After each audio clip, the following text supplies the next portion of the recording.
All right, it's Monday, January 6th, 2025 at 5:04 PM in the Dewey Room of the 1887 building at 3 in the 1887 building.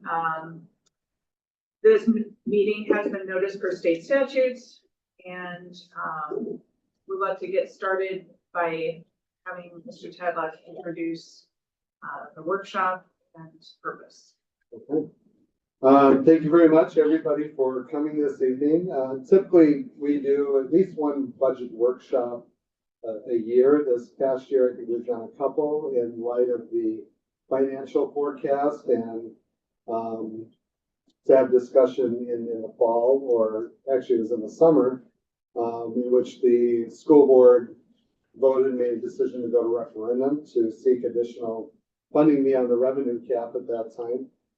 That was on the November ballot. That did not pass. We'll talk about that tonight and some feedback, but we felt it was important as we head into the 25-26 fiscal year to get an early start on this, because from a timeline perspective, if the school board wishes to go back to referendum, that statutorily needs to be completed and finalized by January 20th. So looking at our regular school board meetings, that would only afford one board meeting prior to the 20th.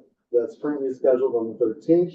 So we felt it was important to do a budget workshop at this time, bring the board up to speed on the most current forecast model, the information that we have, and have a discussion around the topic and how the board would like to proceed. So I'll turn it over to Mr. Truitt for the bulk of the presentation. He's done a great job putting together the agenda, the outline, and what we're looking at. I also want to give a lot of thanks to the administrative team, where they all came together in different roles and aspects to look at within their building areas, what would it look like and what exactly would need to take place in order to balance the budget with or without a referendum, and what that impact would be from a staffing, from a reorganization, structural component. We'll review some of that tonight. We also do have a closed session portion where that will afford the board and administration from, I'll represent the elementary piece as Amy G is out of town, but the high school, middle school principals are here as well, so they can answer any specific questions related to contracts, personnel, issues that would be subject to a closed session discussion. So that's also there for the end of the meeting. Any questions before we get started? Yeah, and am I to understand that if we don't go to referendum in the spring election, that the next opportunity won't be until a year from now? Correct. The following spring, for all intents and purposes. I mean, there are primary elections, which may be like the following February, but for all intents and purposes, a year from this spring. There's no fall election. Because it's Right. an odd year, there's no Right. fall election. Okay, all right. Just wanted to Correct. have that in people's heads too. Yeah, so the spring is the only election period that would allow the board to do a referendum for the 25-26 fiscal year. The November referendum would have provided the additional funding for the 24-25 school. So that's Right. Good question.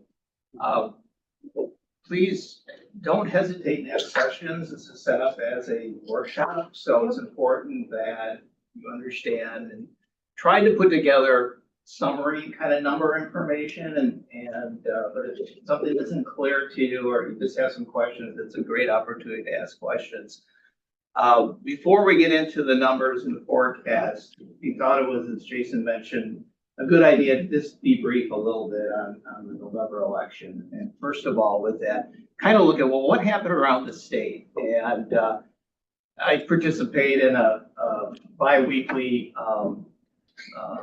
webinar that WASBO puts on, and we had some people go present and put information about the referendum, and Baird and others kind of summarized the information in terms of the results that is put together and required to be submitted to the Department of Public Instruction. So this first chart kind of gives you, I think, a pretty good summary. And starting on the top on the left side, you'll see there was a total of 120 districts asked 137 questions, referendum questions. They may have been operational, they may have been capital projects, but that's what was on the ballot in November 5th.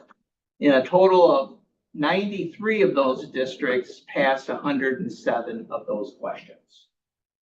And what you'll see there is a breakdown on a statewide basis. If you add all of those debt issue, reoccurring referendums, non-reoccurring referendum, the success rate was about 78% overall. And then if you look at a little more of the detail in terms of the percentage by type, you can kind of see in the blue for bond issues, it was a higher percentage, about 87%. For non-reoccurring was 68%, and then reoccurring was 77%. And then over here just gives you a visual. These lines are school district boundaries. So you can just kind of sense of across the state, you know, are there any patterns? Is there anything you can kind of derive from that in terms of the results of the referendums there on November 5th? Questions with that? You wouldn't happen to have the same thing for the entire year, including the April. It's a separate sheet, but I do have that. Okay. Yes. Yeah. Because I would be interested to see Yeah. for the year Yes. what it was like. There's another chart, I think, that will show you that. Okay. Okay, good. So, would be interesting.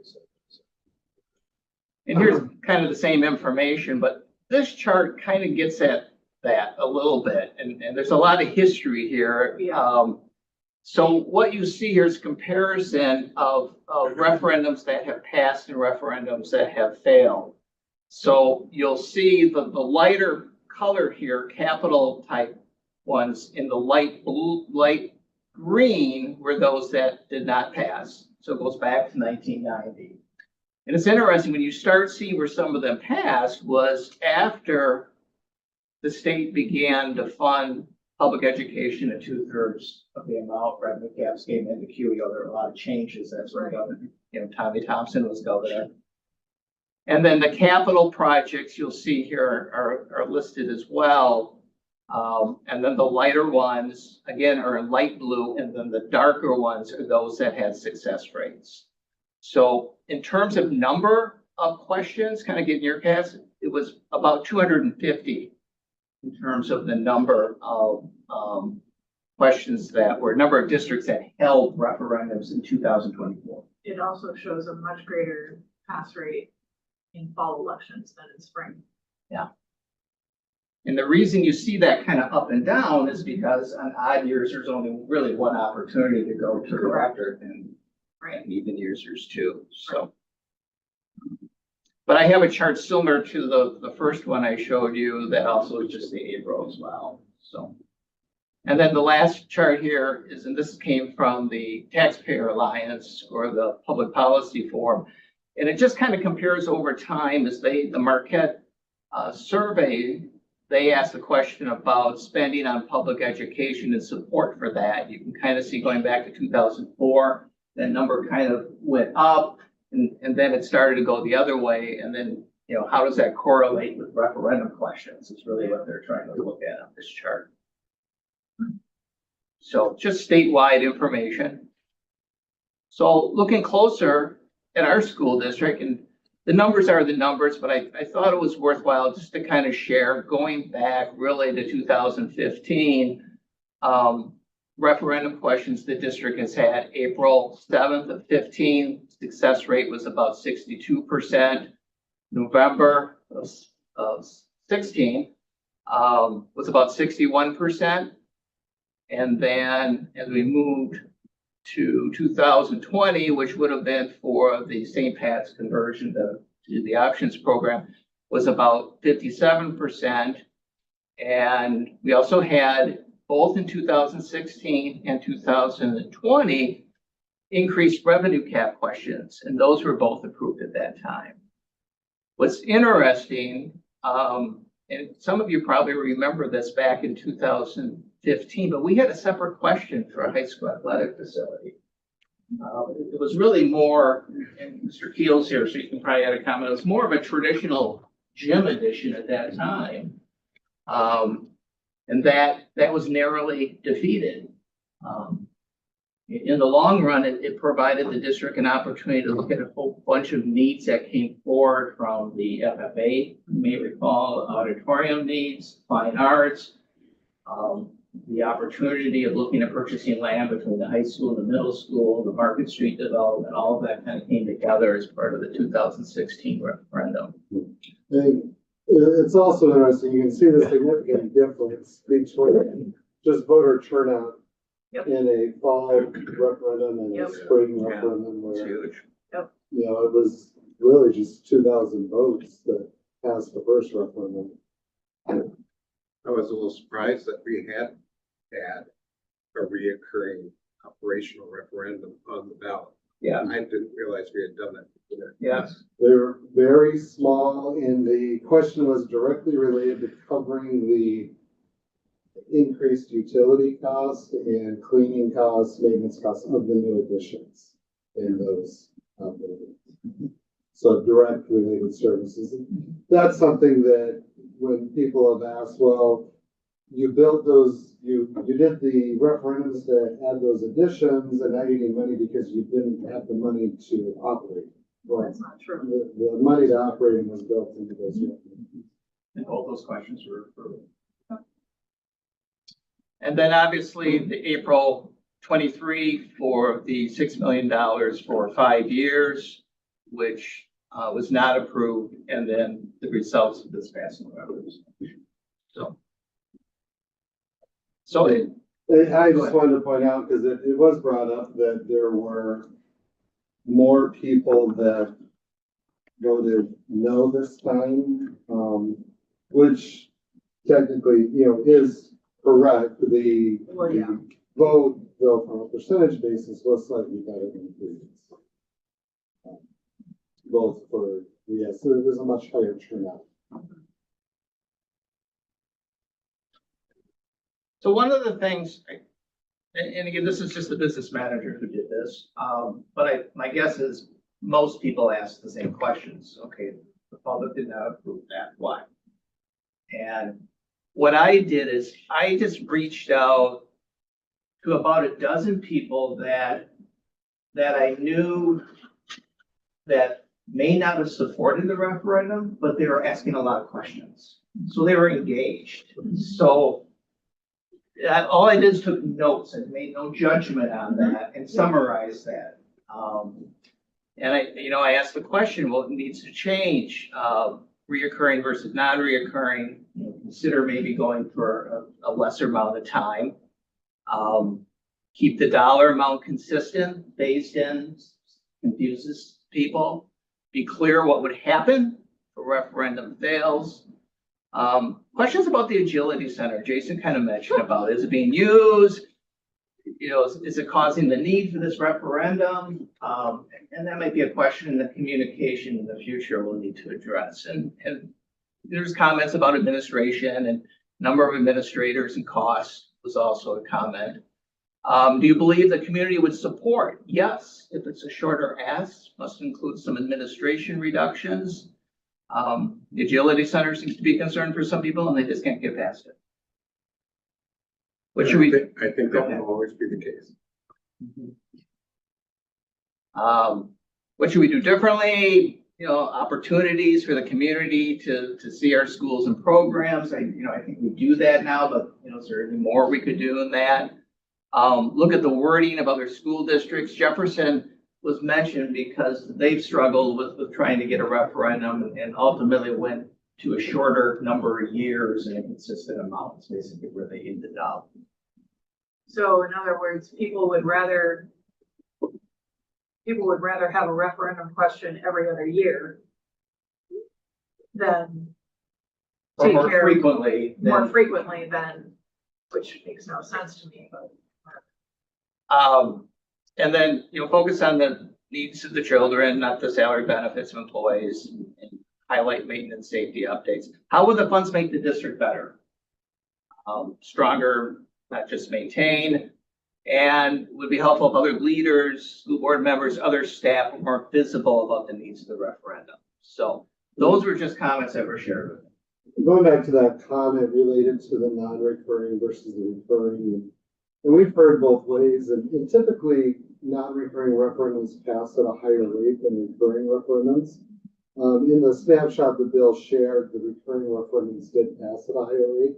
But I think when I went through and did kind of a breakdown of which referendums were successful, which ones weren't, I think that may be more reflective of a correlation between the community and the electorate within that community, and where that traditionally aligns with school funding than whether it was non-recurring or recurring. But some common threads that we heard from people that, like Bill mentioned, that were in that camp that I would like to vote for the referendum, but I can't do it because it's recurring, was that I trust, administration and the school board that we have now, but I don't know if that'll be the case 8 years from now. Yeah, I heard the I same mean, thing. I heard comments like that. I heard, well, I know the state's lacking funding now, but that might get fixed in 5 years. And so there's kind of this sentiment that, I heard that those would same be comments. a safer approach on it, even though the referendum previously, we did non-recurring based on some of that feedback. But I think as people learn more about it, and we see this especially in more conservative communities, that it can take several referendums, more discussion, more learning about the school finance, the school operations to have a greater understanding around that. But those were common themes and threads that we heard as to why they wanted the non-recurring instead of the recurring. That sense of, the government being the school district needing to come back and show that we've been good stewards of it to continue that forward. There were several districts this time around that had done non-recurring referendums previously and then converted to recurring. Milton was an example.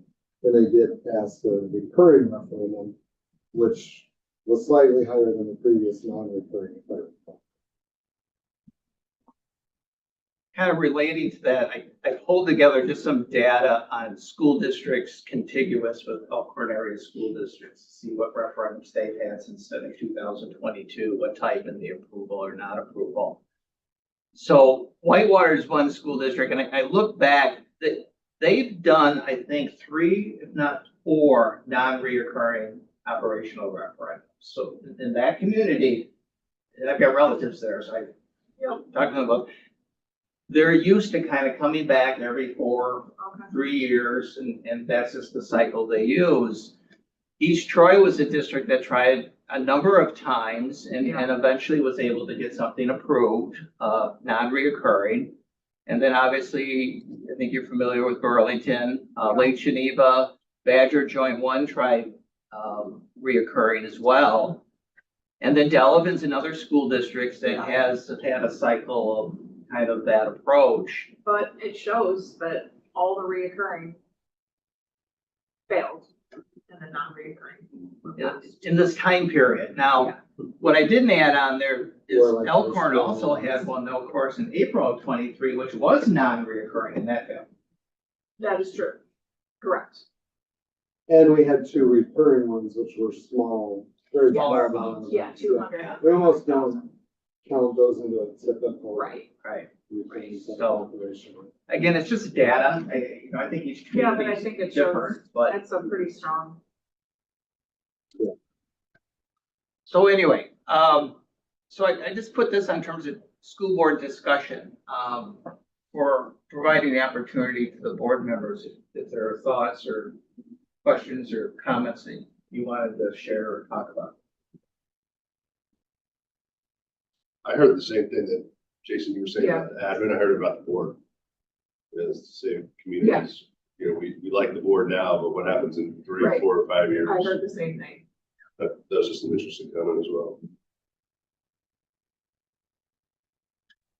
And I heard I would have voted if it was non-reoccurring. I would have voted for it. That I've heard several times. Yeah, I heard that as well. In my town of Delavan, if you showed the results, how they voted, you saw it was defeated quite well. And that was because we were all assessed quite a bit this summer. And because of that, the worry was if you voted for that, your property taxes were gonna go much higher. So I wasn't surprised to see that my town Yeah. failed. Yes. Other thoughts? Let's move on. So every year we go through a process where we do a financial forecast, either a 4 or 5 year for the school district and make a number of assumptions.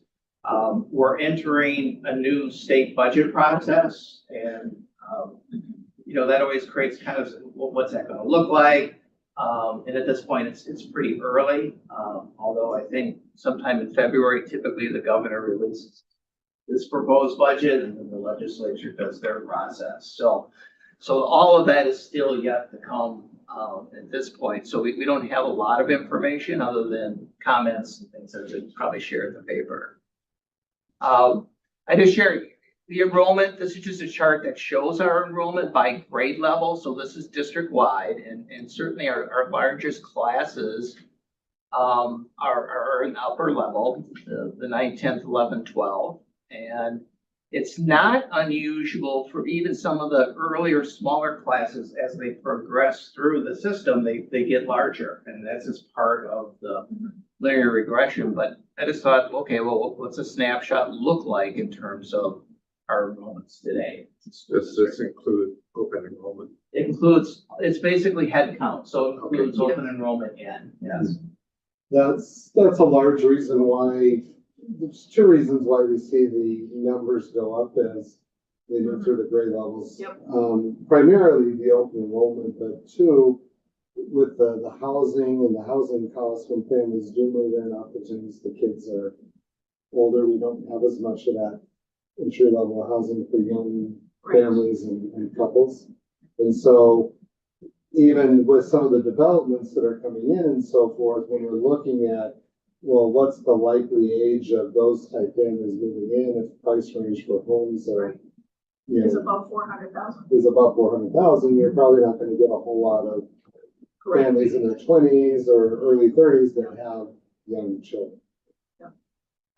And so, but overall, and that's where we do see our declining enrollment isn't across the entire district. I think our high school numbers are close to the highest they've been, especially when we're looking at our 3 different, high schools. But we are seeing less numbers of the middle school and significantly less at the elementaries. Ironically, like not all of them, like Tibbetts is at its highest number since. That's because Okay. that district has the most amount of land available to build on. And we've got the most amount of activity. There's no activity going on in the city of Elkhorn. City. Brian also told me that Tibbetts has the highest amount of open enrolled students. When Of the elementary. COVID hit, and it didn't used to, but when COVID hit, and there was a district to the northwest that didn't open up fully, we did have a spike in open enrollment. That's it. Whitewater, we had a spike. Traditionally, we always had a lot more from Delavan, which they typically will go to West Side and Jackson as their primary choice, but we did see higher numbers from one of them. So as we start looking at forecasting the budget and revenues, expenditures, there's always certain assumptions that we need to make. And what I wanted to highlight and just share with the board and the group is the numbers that I'll share with you are based on these assumptions. So that included wage salary adjustments of about 3% each year going forward. Health, Is that lower than CPI? right now it's about CPI. It is about Yeah. CPI, okay. Yeah, if you look at the 12-month rolling, I think it was like, and again, it hasn't for, but the bargain, it Yeah. isn't done yet, but right now I think it's running 3.12 or Okay. something like that. All right, So it's pretty close. What that'll be 4 years down the road, who knows? But Anyway, so that's why I use the 3%. Health insurance, we use 6% each year. Which is low. Which is pretty low. You know, we were able, all the changes we made, we didn't increase premiums this calendar year in That's great. January. So, Fantastic. but you know, the hope is, and that might be looking at, you know, the program and all of that on an annual basis and making decisions. Other costs really was about 3%, transportation, personal services, also 3%. I say personal services, a lot of the like special ed services that are done outside of the school district, those contracts, used a 3% there. Utilities, heat and electricity was 5%, and then I think I used 10% on sewer and gas, and that seems to be the. I was gonna ask, are we still seeing utilities climbing? Yeah. And we can talk about this, you know, we're looking at what can we do to reduce, and we're still working on that. And in fact, we were able to actually purchase, our natural gas for the next 2 years using the NYMEX lock-in rates. So hopefully that pays dividends for us in terms of savings. It's not a guarantee, but it's really more of a budget monitoring tool that we kind of know what our costs would be. So if the market goes crazy, we're fine. And then supplies and equipment, I just used 1% each year.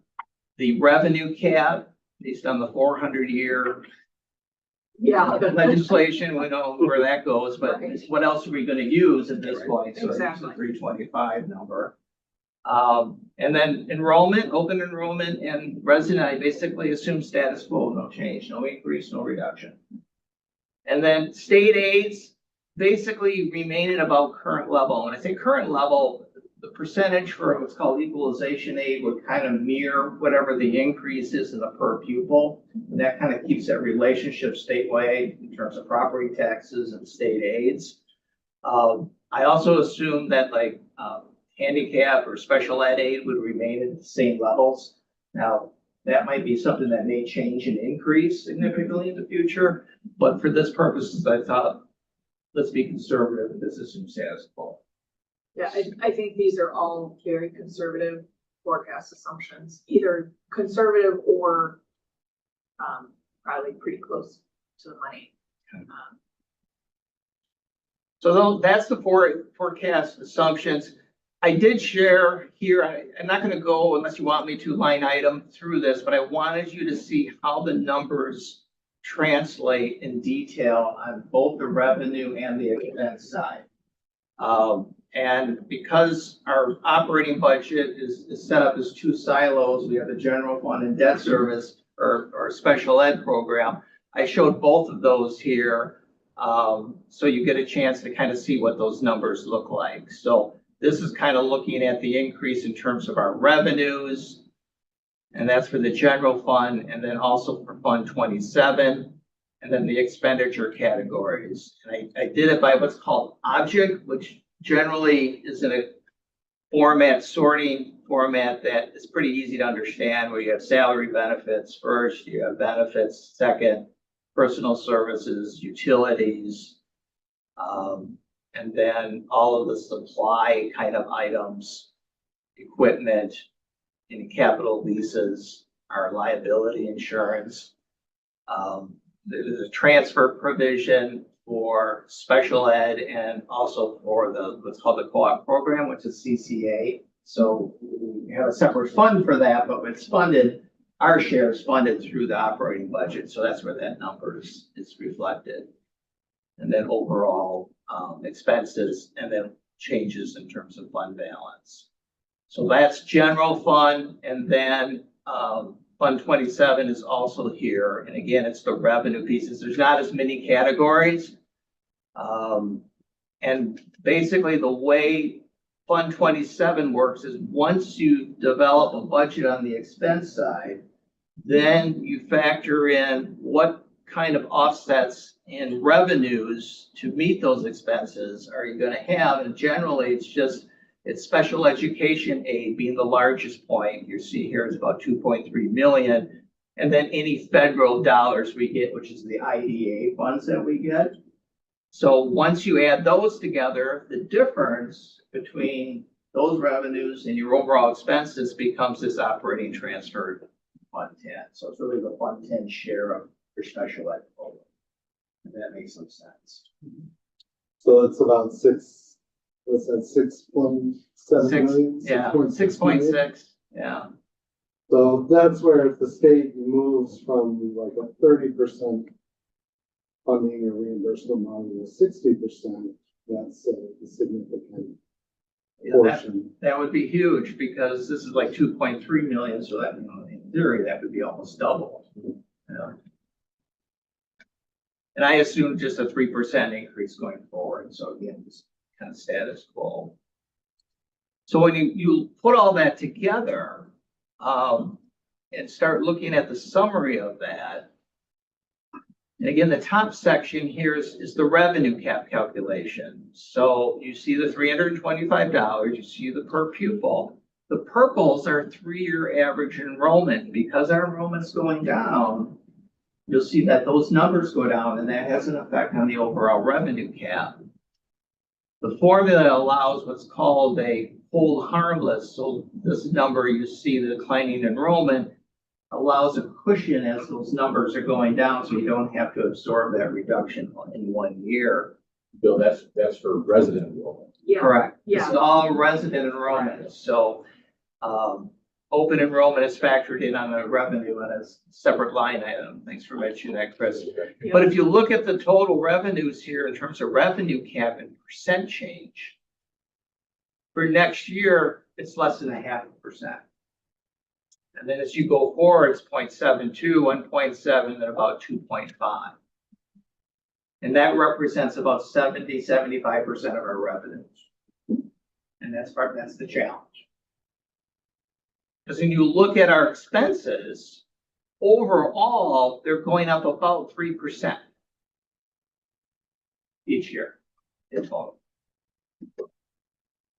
But because the revenues are not meeting Yeah. that same percentage, Right. you get the delta in between. So next year, the difference between revenues and expenses based upon those assumptions is $4.7 million.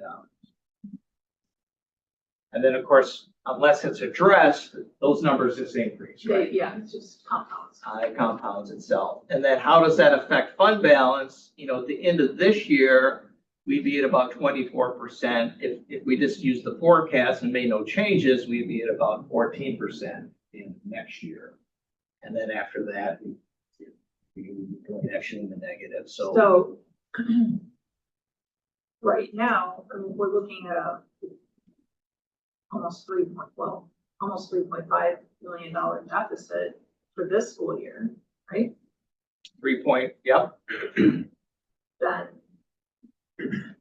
you add another 1.2 on top of that.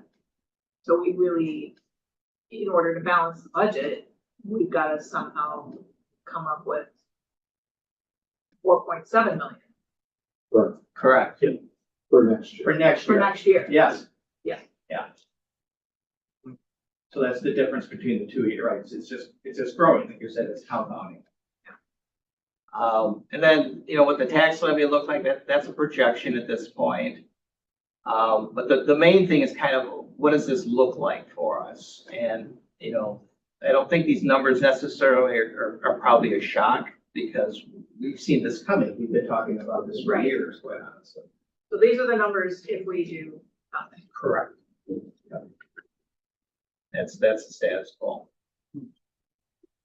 So, moving then forward in terms of, how do we potentially make this balance? I've got a couple of things to share with you in terms of a forecast, and I'll pull up the document with some suggestions, so we can either jump into that. Since we're kind of looking at that, maybe this is a good time for me just to pull that up. So the numbers on the sheet I'm sharing with you are the same numbers that was on the document that I showed previously. But this is a live document. So what I've started to do in here is, you may recall, one of the recommendations from the ad hoc Financial Stability Committee was to reduce next year's budget by another $500,000. So if you plug that in, what is that? Oh, That's good, fixed it. I don't think it was quite that large, was it? This 102.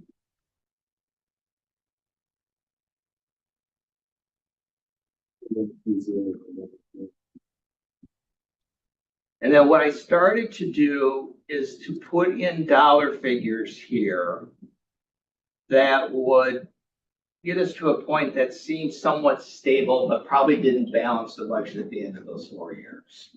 So the number was 4 million.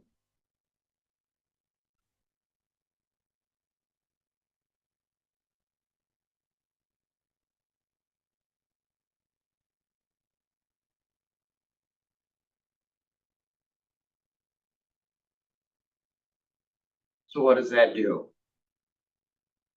For next year, it would almost give us a balanced budget. Following year would still involve some reductions. Yeah. And of course, if you do some reductions here, Yeah. it helps in the years after that, right? Right. Yeah, and I would say reductions, we've always looked at it as reductions or revenue limit.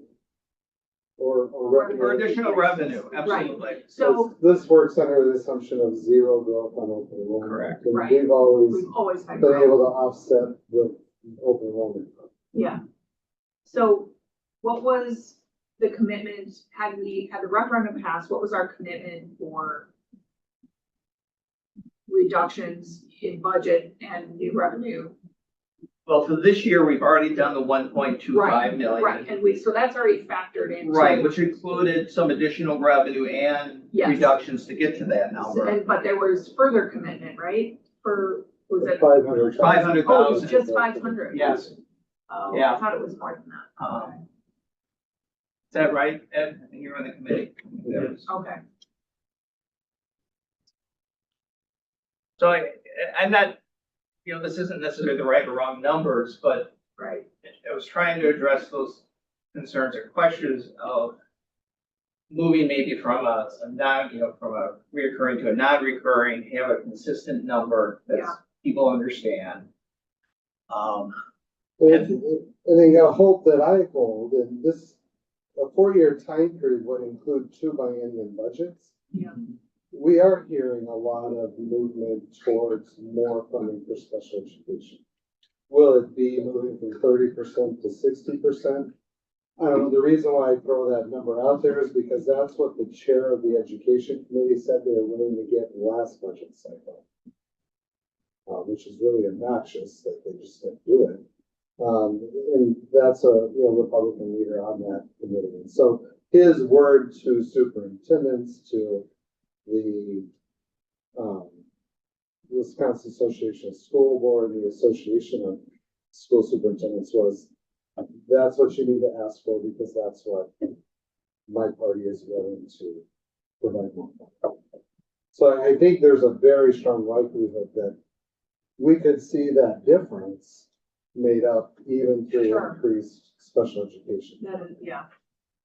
And 128,000, my goodness, we've had projected losses much Every greater year, than that, yeah. and that's still come out in the black. Correct. So, And ultimately, looking at, say, in October, let's assume that the board decides to go to referendum successful. State aids come in higher, things balance out different. There's no requirement for the school board to go to that dollar figure. correct. It's not necessary. Right. That's a board decision. If the public approves the referendum, obviously. Bill, on your budget development recommendation summary sheet, you had some program enhancement needs. Are any of those in this budget? None of that right now. None of that's Correct. in the current budget. Correct. Yeah, we'll go to that document, talk about that more detail, but this is really just taking that base forecast Mhm. with those assumptions Yeah. and nothing else. So even like open enrollment things, I basically assume same numbers. Usually the amount per student mirrors the increase in the revenue cap amount, so I factored that in. But other than that, there were no other. And that may be another area that we see more movement is if they increase the open enrollment dollar amount, which I think they're gonna have a lot of pressure to do so because they increased the voucher Right, payment amount to such a higher level than what open enrollment dollar amounts are. yeah, I think there'll be pressure to increase that, which would be a significant revenue gain for us. Not enough to offset the deficit without the referendum, but perhaps enough to offset those factors that projected deficit. and don't you guys have a good sense that the Gateway Edge program is just, as we continue to market that and grow that, that's gonna be I think it's gonna be huge. And that in addition to the options too. Yeah, Edge and options, and our brick and mortar still receives about 50% of our revenue. We do our brick and mortar. Sure. So what would this look like, in terms of impact for the taxpayers? I do have this on the document as well. I used 2.5% increase in property values. I figure that's still fairly conservative. This year was over 7%. The year before that it was double digits. But we also know some of that, a good amount of it's just market adjustments. yeah, it can't continue at that pace. No. So when you use the 2%, the one area that's helpful in terms of impact is our debt service, because we did that restructuring, paid off our debt. And we still have some cash available in Fund 38 that we could use to offset and reduce the Fund 39 levy. Because one of the challenges with a solution like this that isn't a phase-in is it hits year one, the full amount. So how do you mitigate that as much as possible? So one of the things that ends up happening under this scenario is the overall impact is about 53 cents per thousand. So on a $300,000 property, the impact would be about $159. And if you look at what the previous referendum was, which was a phase in, eventually it's of 7 million, that impact was $300, I believe, on a $300,000. Right, which that calculates out to just over $13 a month. Which, that's 2.5 coffees at Starbucks. So I even put that on there, $13.28. It's kind of. Yeah, oh yeah, yeah, there, sorry, I didn't see it. So that's how things, again, it's just the impact, but. Yeah. Does that make sense to board members in terms of? So jumping back to our agenda, I did put in, just as a reference, kind of planning goals, try to maintain market competitiveness, reviewing, like we do every year, vacant position, looking at potentially utilizing staff attrition, identifying reductions in staff positions, maybe reassign as needed as we go forward. Look at shared sacrifice if necessary, and develop a contingency plan if the board decides to go to a referendum, or it's not successful, or we decide not to go to referendum. What does the budget look like, and what are we going to have to adjust? So that's basically what that sheet is. So, Go ahead. another thing that I feel like I heard a lot was, I heard the comment a lot, live within your means. And that really bothered me for a lot of reasons, because that assumes that we've just been spending willy-nilly for years and haven't been living within our means, which is the exact opposite of the truth.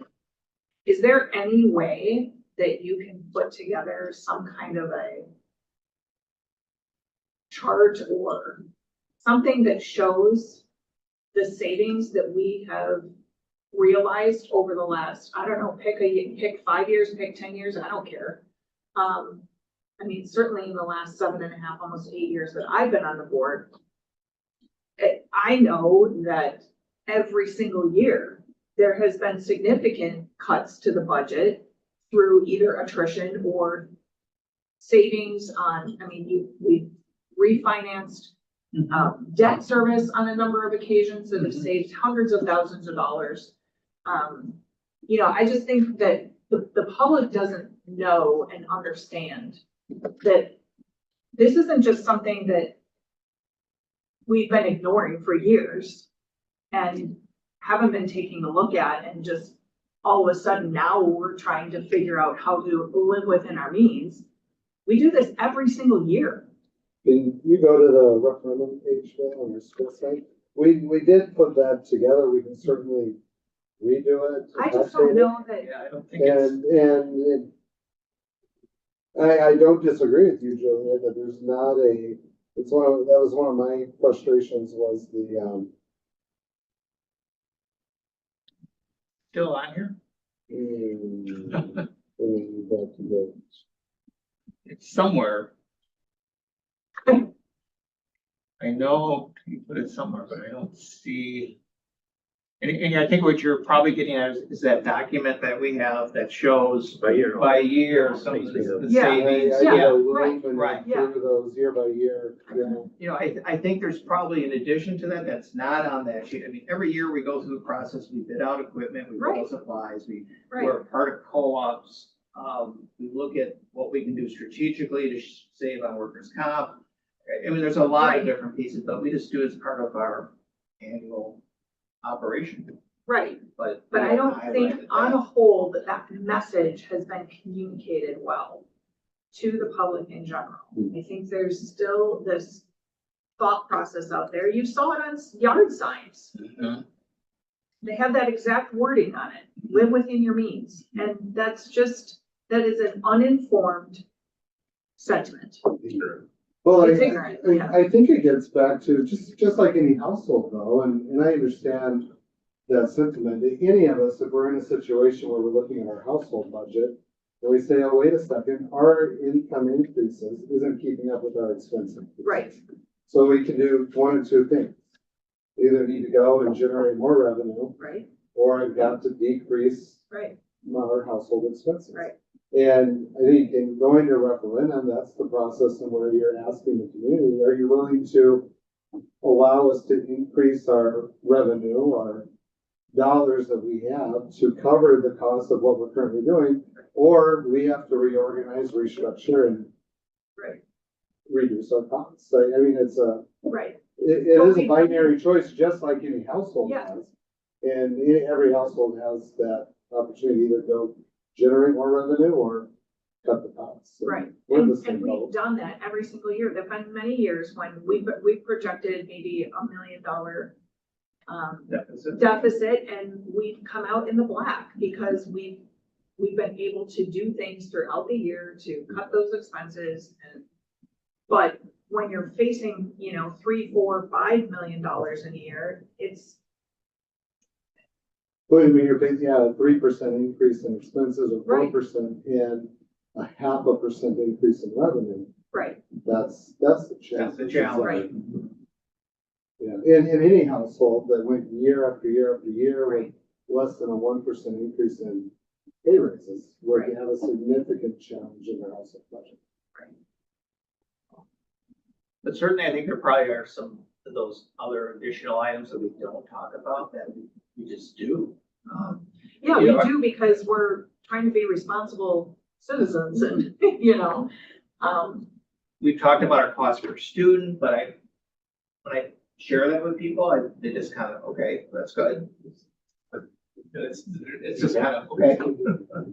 So, I think we could do a better job hammering that whole Yeah. comparison and show them for the last, whatever, 8 years. Yeah. Real data, and, you know, that they'll either accept it or not accept it, but Right. we can provide them the information that we've been cost-effective district, providing a lot for our students. yeah, I think it's just something that we've always done. The board has always done. The board has been traditionally a very conservative board fiscally. And, I just think we do it as a part of who we are, and we haven't kind of promoted ourselves and and patted ourselves on the back in a public way, whether that's through social media or whatever. A lot of sense. So we put this together in terms of the forecast, and they're seeing those kind of numbers of 4 million plus.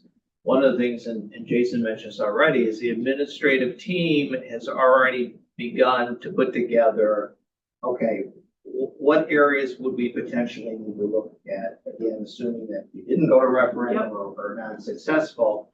And that's where we created that summary document. And I know some of that we're going to go into a little more detail later, but we just tried to begin to identify some potential saving areas.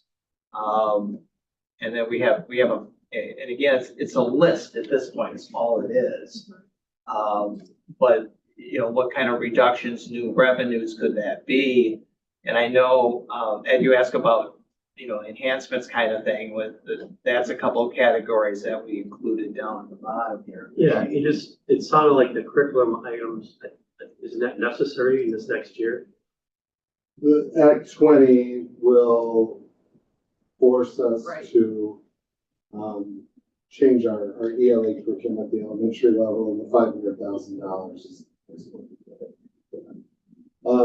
Bill, I did share before we get into Yeah. this, and just because this is being recorded, I think it'd be valuable for the community. If you could go to I reshared that document with you that does the historical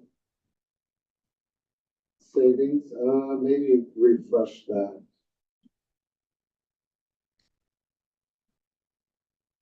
There you go.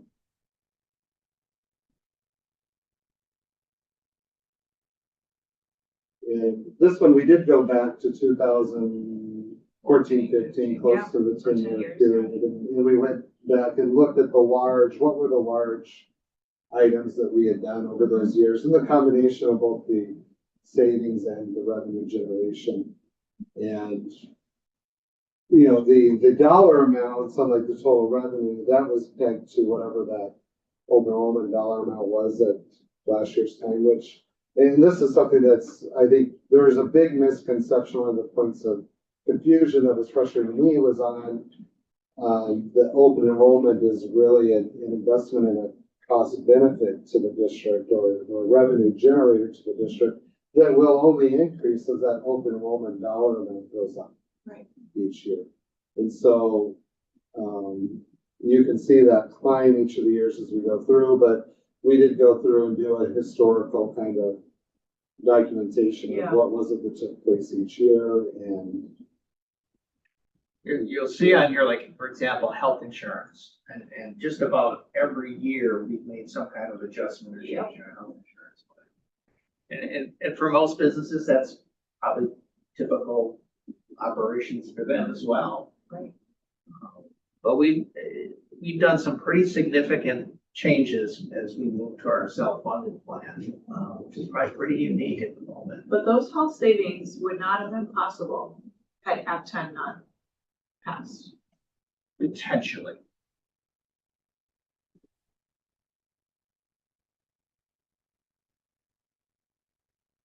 Although I can be.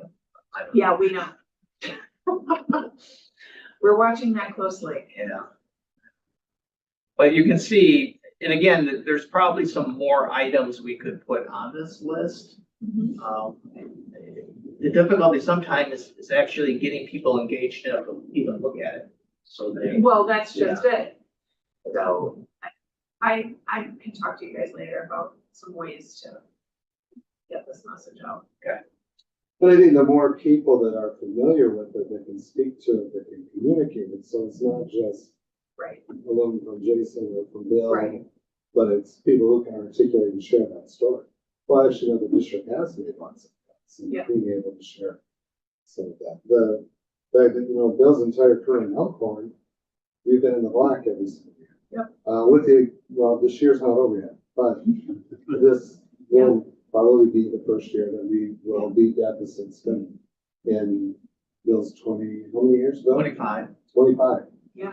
So we're not like some of those other districts that have been irresponsible in this. I mean, we've been proactive on asking for the record. We haven't waited. Right. Some districts spent down their fund balance for 3 or 4 years to where they had nothing. And basically are like, we're gonna have to close our doors if this doesn't pass. Well, it's OSAP. Made financial mistakes, but they're able to pass a $12 million recurring referendum because they're in such financial straits that, you know, their community's like, well, geez, that's, yeah, everything's gonna be eliminated if we don't support this. Wow. So in a way, it's, you know, we're being proactive. We've been out in the front of it, and the good news is we're still, even after this year, looking at a 24% fund balance, which gives us that leeway to do things like use attrition, not have to use other strategies that some districts have employed to balance budgets. Okay, I don't know to what level of detail we want to go through this, Jason, at this point. I can speak to some of these, and then, I know because some of this involves specific personnel, contract discussion, things like that. We'll discuss in greater detail in close, but know that behind each of these numbers, we have a significant level of detail, that we can speak to and answer questions. There's a lot of factors that go into this. So again, this is our best guess or best forecast, for a lack of a better, you know, term. But for student transportation savings, that's listed at 100,000. That would require basically the elimination of approximately 3 routes. The challenge to that is that one of the other factors, and the reason why we only put that at $100,000 is because to get to that final savings dollar amount, maybe scroll down and we look at that final amount. This is if the board were to implement and take every choice on here, knowing that that's not going to be palatable. It's not a recommendation. It's just, these are different savings strategies or options that the board could look at and consider. But as you move up, some of the more significant ones that we know we would have to employ, such as item number 9, pivoting to center elementary schools, well, that would also require additional transportation routes to shuttle students. So that's taken into consideration in student transportation savings, because knowing that there's not a whole lot of savings just in student transportation, we can't get to the larger savings amount without reorganizing and restructuring. Therefore, we're not assuming a lot of savings in transportation. Could you tell me what that is? Yeah, line item 9? Yeah. Or, yeah, do you want me to go through an order, or? No, number 9 and number 10, I'd just like to. Okay, so, yeah, so number 9 would be pivoting to a structure which most of our area districts, or many of them, have had to do. And that is having, for example, kindergarten and first grade in one building. All the students in the district would attend kindergarten, first grade in one building. All the students would attend second and third grade in one of the other buildings, and all the students would attend fourth and fifth grade in one of the buildings. So that might be Westside kindergarten, first grade, Jackson, second, third, Tibbetts, fourth, fifth. And in the reason why there's that savings, and in order to get that level of savings and the attrition, the reduction of positions, is it allows you to put all the teachers in that grade level in one building and better balance out the number of students per class. Okay. So currently, if on average we have 3 sections at each grade level at each school, to drop from one section at, say, Westside, to go from 3 kindergarten sections to 2, you're increasing the other 2 class sizes by 50% each. And likewise at Tibbetts and or at Westside. But if you combine all the grades together and you can reduce 2 to 3 sections, you're only increasing the class sizes by 20%, 25%. Still a significant number, but it allows you to operate, reduce the staffing to get to the profile that you need in a more staffing efficient model. If that makes sense. That's why districts do that and employ that. Who has done that in our area? Delavan did that, Lake Geneva to a certain extent. But Delman did it all in one school. They have two different levels, yeah. So they don't have 3 buildings, they have 2. So they send certain grade levels to Darien building. Oh, They closed the Wildman, yeah. They closed Yeah, I knew they Wildman closed- and shuttered that. They send the upper grade levels to Darien, the lower grade levels are. I did not know that they were using the Darien building. Yeah. Okay. Whitewater, to a certain extent, they do a little bit different model where they fill up the city school and then they bus the students out to, Lakeview. You know, and so, again, not saying these are ideal models or preferential, but that's, you know, if we're looking at the solution, it's a reorganization, that's how we get to that. That's the number one thing that teachers have said they don't want, is center schools. From a parent standpoint, especially if you live in town, Mhm. that would be a nightmare. Yeah. Because one year, oh, good, I live 3 blocks from West Side. My kids can walk, but then they move to 3rd and 4th grade and all of a sudden they gotta move out to Tibbetts. Yeah. You know, and no, you're no longer near your elementary school. Like parents choose schools sometimes just to be. Choose neighborhoods. and- Yeah, choose neighborhoods. distances. Yeah. From a transportation standpoint, you'd almost have to stagger start times too. From a transportation standpoint, I see that as a nightmare. So if you do number 10, and I'm assuming number 10 is 7, 8, 9. Am I assuming right? No, it's still 6, 7, 8 is what that concept is looking at, but it's breaking up the current model to where there would no longer be in, you know, just that team structure. It would rotate more like a high school from the scheduling standpoint, and then that would allow for the attrition of the staffing model and restriction. Yeah, I'm not understanding that. Yeah, we can get more into Yeah. detail on that, and, because that impacts, you know, specific positions and so Yeah. forth and what that looks like. But in order to get the reduction at the middle school, we looked at a lot of different models, and Mr. Murray can speak to that in more detail as well, but it's really untenable in the current structure of the household. The high school recommendations, and part of the high school, well, it has the most students, but part of the reason those recommendations are the lower amount is their student enrollment is still at that higher amount.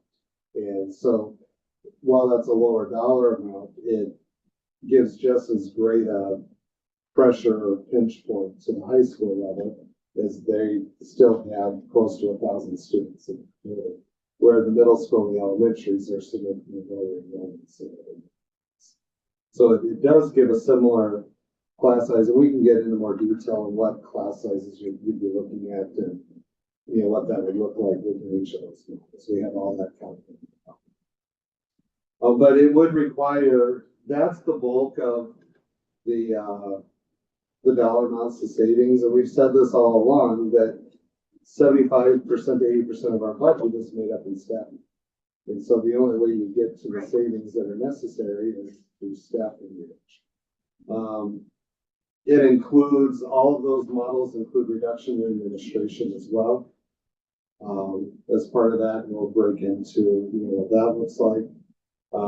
We've included central service reductions, our director level positions, supports from the central office type area.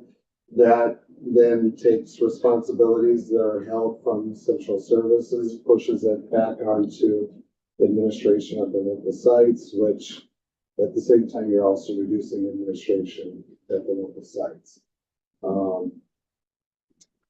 Providing the summer school, a number of this, I put in proposals to actually utilize in more instances Fund 80. That's an avenue that the school board does have on anything that's considered a community service. In the absence of a referendum or a failed referendum, I would recommend things that are community service eligible, that the district use the Fund 80 for that. But that doesn't keeps, reduces our budget, but it's not gonna reduce the taxes. It doesn't reduce the taxes, but it reduces our general Yeah. expenditures on things that are eligible for community service. So such things as, there's no legal requirement to provide transportation for the summer programming. That can be a community service. It's open to everybody within the community to participate in those programs. You see an increase in student fee. That's a proposal to increase it by 100%. Basically, that's a direct tax on parents who Yeah. have kids in the district. Yeah.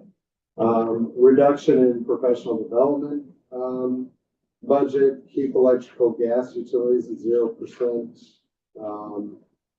Increase by using that energy savings.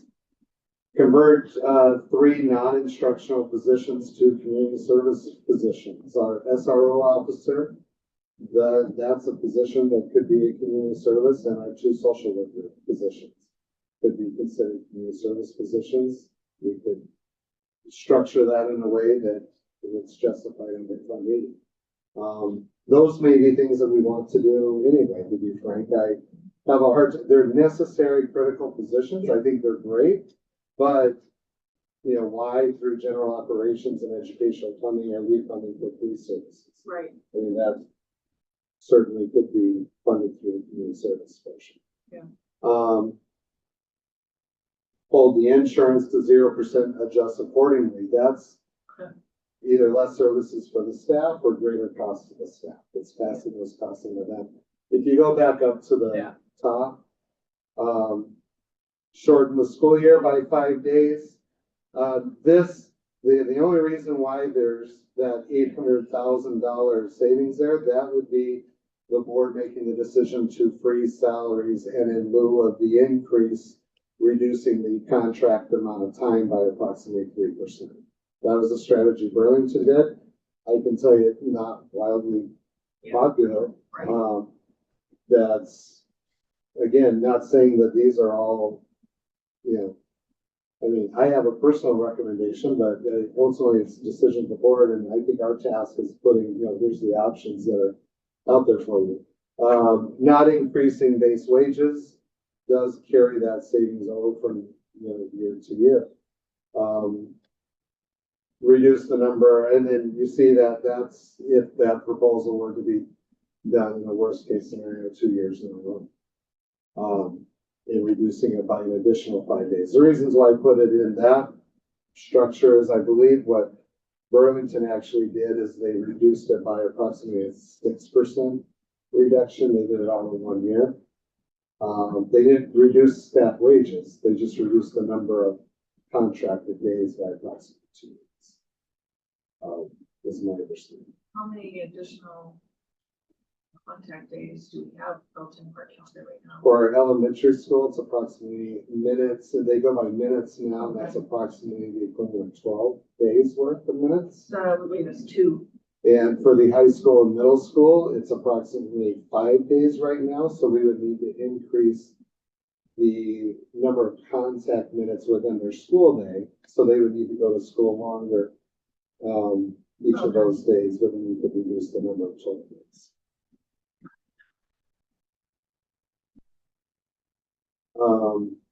Ironically, charter schools are only required to have a minutes equivalent of 150 days, which is a lot less than the traditional. Yeah. So from the charter school model there, pushing it. Those are, looking at the middle school level. Middle school is not WIA. Those could be converted to community clubs, community-based sports, which, to be honest with you, they're open to the community now. You don't have to be a student at the middle school to legally participate in any of the activities or sports. You could be, the state statute got changed prior to Evers going in place, and Walker's last year. They passed a law allowing homeschool students to participate in resident district co-curricular activities. And we recently had a student who their parent requested for them to attend the middle school dance, and we thought, well, that's not we knew that was it for the sports. Well, this isn't even, we don't know this kid, he's not a student at the building, you can't, do that. And we looked at the statute, and, it says co-curricular activity. The definition of a co-curricular activity is anything that's not part of the co-curriculum. Therefore, anything we do that's not part of the co-curriculum is a community-based service program and would be eligible to be supported through funding. So again, that's just Okay. looking at what do we pay for our middle school clubs and those sports, and that expense that could be taken out of Fund 10, put into Fund 8. That's what we put those, and do the same thing for the high school eligible clubs and extracurricular activities. The ones that aren't WIAA, would be eligible. So right now, we have to use these or other ideas to come up with that $500,000 reduction every year, or, well, combine that with increased revenue too. Correct. But, If we want to balance budget. Yeah. So in looking at that, and I think these strategies wouldn't need to be implemented, and we could, pick a number from those, but the bulk of the dollars, if you take out the salary freezes for the staff, which our assumption assumes a 3% increase for 2 Right. years. So if we take that off the table, that's 1.6 million. That puts it right at 4 million, which is right at the referendum dollar.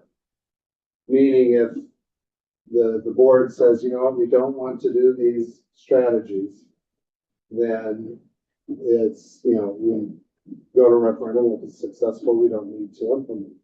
If it's not successful, then we pretty much know this is the structure of the reorganization. This is what we do to balance the budget. I think that was one of the requests, was a clear communication. What will the district do if if a referendum fails, or if you don't go to referendum? And this was the work when we look at those 9, 10, and 11, the elementary, middle school, and high school recommendations.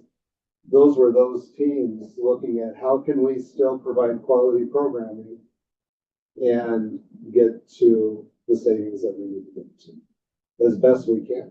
That doesn't mean that I can tell you if we have to implement that and reorganize and grow that structure. Do I believe we can still provide quality programming to our students and families? I do. Do I think we'll lose teachers? Absolutely. Yeah. Do I think we'll potentially lose families or not have the families come in through open enrollment and compound the problem? Yeah. Absolutely.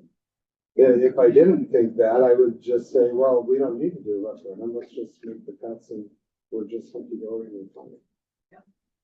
yeah, we could be shooting ourselves in the foot with those. The program enhancements needs, we've also included like building maintenance and some school safety things. We have a grant that we haven't moved forward yet, because we're still getting additional proposals on our, we call it our door access system, but we also know that our camera system probably needs to get updated as well, district-wide. So, and maintenance is one of those areas, until it's a critical issue, no one really brings it up, right? But this last summer, in my time I've been here, was the first summer we didn't do a major maintenance project. We didn't do roofing, we didn't do hardscape, we didn't do some HVAC work. Because we held those funds, we made it as part of the budget process. So eventually, we need to catch up on those things as well. Our maintenance budget, we've increased it to 500,000. Mhm. But that represents, I think last time we looked at that bill, about $0.10 per square foot, was that right? I believe, I think Square foot last time we looked basis, at it. And industry standard is you should have about $1 per square foot. Wow. And so we're about 10 times under, well, I can tell you being on the Gateway Board, they're much more at that $1 or more per square foot on their maintenance and their upkeep. Eli, who was our director of buildings and grounds, he's in Rockford now. if we had Rockford's maintenance and upkeep budget, it would be about 12 million a year. Comparatively speaking to the size of their overall budget, the percent of the budget that they have on their maintenance and their building. So we're not advocating, we're advocating, well, we maybe pitch it up to 750,000. That's part of the reason why, though, and a lot of districts in Wisconsin are in this same predicament, that nobody has an adequate maintenance budget. They're reliant on building project and referendums every so many years. That's why we do have, and if you include those projects in that bond issuance, that, because really that is for building improvements, roof, expansions, remodels. So we're just bonding for those type maintenance projects. We're actually probably closer than you think, but our grand total square footage is 771,000. You add all of our facilities together, but still. And of course, the biggest building being our high school.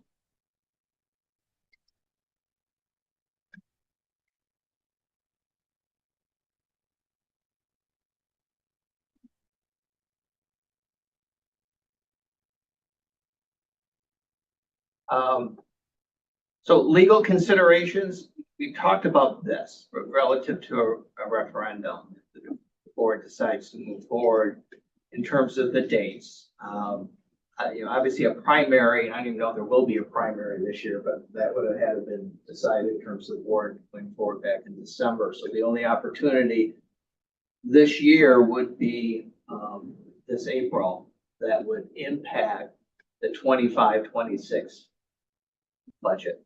Otherwise, you basically have lost an entire another fiscal year. Yeah. Because you'd be looking at April 2026. Theoretically, you could do the primary in February, so it doesn't make a difference in this.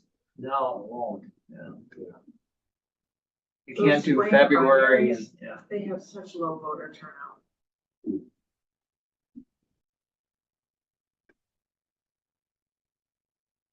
And then I did ask Rosenbrady just to put together a sample resolution question for the board to consider.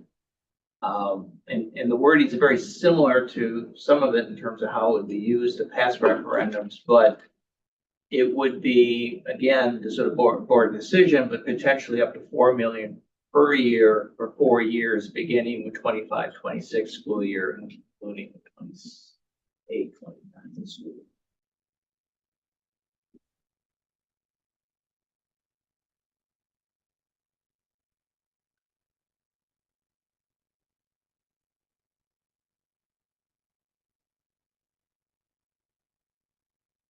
Other information the board would like to see.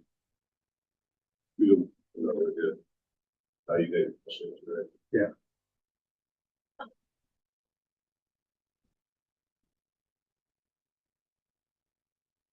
So I think, and I know we'll go in greater detail on those 3 models in particular, elementary, middle school, and high school. I'm very sensitive to the fact that even, it's very unsettling to any staff member, even with the commitment that the board's made to use the attrition model where you'll have a job, but it's unsettling to people that job may not be the job that you're currently certified for, that you were hired for, that you want. It might be asking, I don't even want to say examples because people get Right. very upset, but teacher X to, yeah, we're not going to have you teach in this area that you went to school for, we need you to teach in this.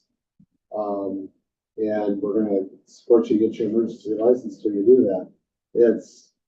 That's very unsettling, and I know that I've already unwittingly, to be frank, upset people just by listing like, here's, central office positions that they're going to have to do or pushing for, and look at that. And it's because people feel like, well, if my position's one that's being eliminated, it's because you don't value it. Yeah. And that's not, that it's not valued. Right. From an overall prioritization, I can see where they may feel that way. Some of it's because it's out of a convenience, that may be a timing piece. It may be you know, that as much as we love to have that position and it's needed, there's, you know, a greater commitment to keeping like a class size at a certain level or a caseload at a certain level. So it's, you know, it's hard and it creates animosity and angst. So we want to be sensitive to, yet at the same time, we have to be open and honest with people.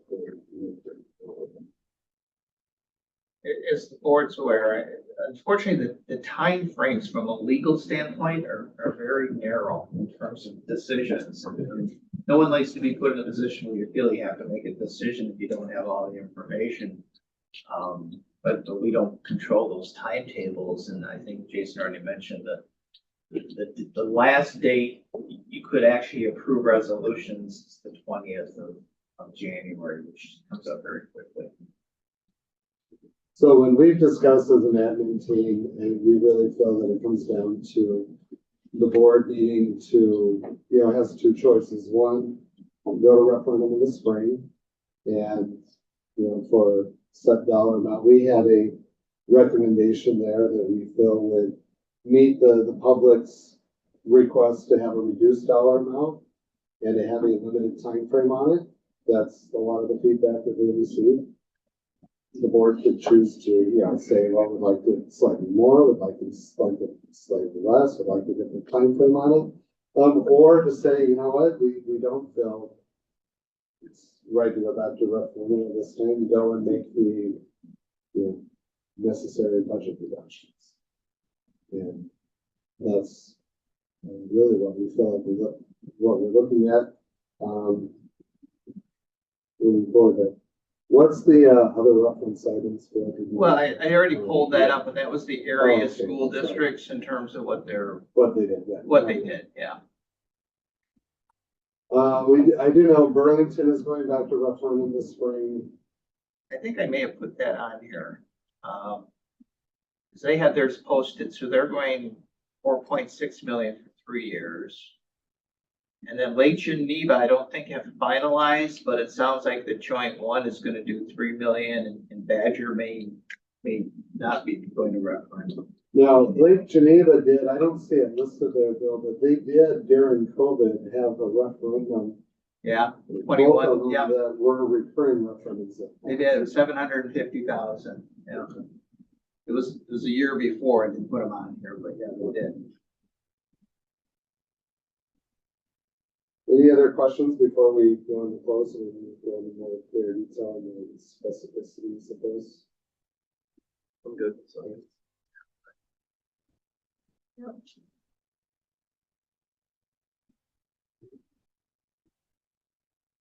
I think we can thank those that joined online, and I think we just need to look for a motion to go to adjourn to close and thank the public for coming, and then I'll make a motion to move into closed session for Kansas State statute 19.85, paragraph 1. What do I need to do, Jason? I'll